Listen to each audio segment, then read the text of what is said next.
Hello and welcome to GS by SM channel.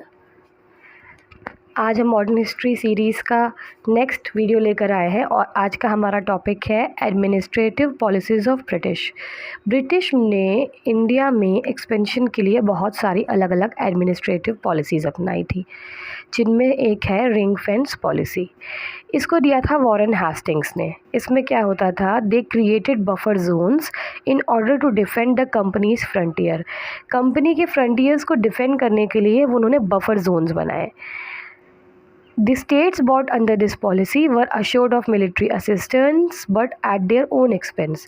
जो भी states ring fence policy को अपनाते थे वो क्या करते थे, एक अपने स्टेट के अंदर बफर जोन बनाते थे जहाँ पे ब्रिटिशर्स के फ्रंटियर्स रहते थे और उनके सारे एक्सपेंसेस वो स्टेट उठाता था। इसके बाद आता है सब्सिडरी अलायंस, जो कि लॉर्ड वेलेस्ली ने दिया था।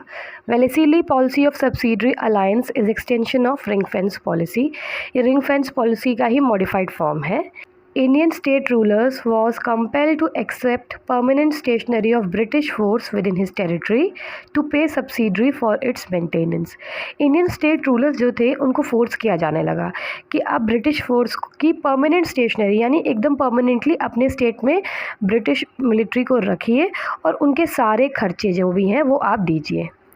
A British resident was also station in the Indian court, और उस राजा के कोर्ट में एक ब्रिटिश रेसिडेंट को भी रखा जाने लगा। ऐसे फर्स्ट नेटिव रूलर थे निज़ाम ऑफ हैदराबाद। फर्स्ट मराठा सरदार थे बाजीराव सेकेंड। अवध, मैसूर, तंजौर, पेशवा, बेरार, सिंधिया और होलकर्स ने भी सब्सिडरी अलायंस को अपनाया था। Next one is doctrine of lapse. ये डलहौजी ने दी थी। Adopted son of any ruler could not become the higher of the state। किसी भी राजा का अगर खुद का बच्चा नहीं है और उसने कोई बच्चा अडॉप्ट किया है तो वो उस स्टेट का राजा नहीं बनेगा और वो स्टेट आ जाएगा ब्रिटिशर्स के अंदर। सतारा, झांसी, नागपुर, अवध, उदयपुर और संबलपुर ऐसे कुछ स्टेट्स थे। झांसी का बहुत फेमस जो युद्ध है झांसी की रानी लक्ष्मीबाई का, वो भी इसी कारण से हुआ था। इसी वीडियो में हम कुछ लैंड रेवेन्यू सिस्टम्स को भी पढ़ लेते हैं, जिसमें पहला था ज़मींदारी सिस्टम या फिर परमानेंट सेटलमेंट। इन्हें स्थायी बंदोबस्त भी कहते थे, जो लॉर्ड कॉर्नवालिस ने दिया था। बंगाल, बिहार, उड़ीसा और बनारस में ये था। Lands were given to local zamindars with total property rights, यानी जो ज़मीनें थी वो वहाँ के जो लोकल ज़मींदार थे उनको दिया था और इन ज़मीनों के ऊपर इन ज़मींदारों का पूरा अधिकार था। And zamindars were entitled to collect rent, और इन्हीं की जिम्मेदारी थी कि वो इस लैंड का रेंट भी कलेक्ट करें।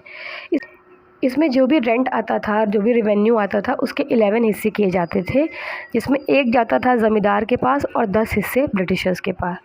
इसमें एब्सेंटी लैंडलॉर्डिज़म भी देखा गया, यानी ज़मींदार जो है वो शहरों में रहते थे, जहाँ गांव में वो ज़मीनें होती थी या जिन जगहों पे ज़मीनें होती थी वहाँ नहीं रहते थे। इस रेवेन्यू के जो एक हिस्सा मिलता था उससे इंजॉय करते थे और टीनेंट्स की उन्हें कोई फिक्र नहीं थी। टीनेंट्स बुरी तरह से एक्सप्लॉइट हो रहे थे। Next one is Ryotwari system. ये फ्रांसिस हेस्टिंग्स ने दिया था। This is settlement between government and ryot या कल्टिवेटर। जो कल्टिवेटर्स होते थे, वर्कर्स होते थे जो खेती करते थे, फार्मर्स, उन्हीं को रैयत कहते थे। Rent fix for 30 years based on nature of soil and crop and quality of soil. Rent 30 साल के लिए फ़िक्स किया जाता था कि किस तरह की क्रॉप उगाई जाएगी या मिट्टी की कैसी क्वालिटी है, इसके बेसिस पर। एक ये जो मेथड होता था 30 ईयर्स तक जो फिक्स करने वाला, ये था scientific method of Ricardo by Munro and Reid. और इसमें कल्टीवेटर्स की पोजीशन कुछ बेटर हो गई थी, सिक्योर हो गई थी, क्योंकि इसमें बीच में कोई नहीं था मीडिएटर। डायरेक्ट गवर्नमेंट और कल्टीवेटर्स के बीच का ये सिस्टम था। And the last one is Mahalwari system. This is given by Warren Hastings. ये मॉडिफाइड वर्जन था ज़मींदारी सिस्टम का। अब इसमें जो लैंड होते थे उनको कई पार्ट्स में डिवाइड करते थे और एक पार्ट को महल कहते थे। Government fix the land revenue for entire महल। उस एक महल के लिए जो भी रेवेन्यू था वो फिक्स था। आप उसमें जो भी खेती करनी है, जैसे भी करनी है, जब तक भी करनी करिए, लेकिन इस लैंड के टुकड़े का इतना आपको रेवेन्यू देना ही पड़ेगा। रेंट इज़ पीरियडिकली रिवाइज्ड, और जो रेंट था वो थोड़े थोड़े समय के बाद रिवाइज भी होता था। गंगा वैली में, नॉर्थ वेस्ट में और पंजाब में महलवारी सिस्टम था। ये था हमारा आज का video. Please like, share and subscribe. Thank you.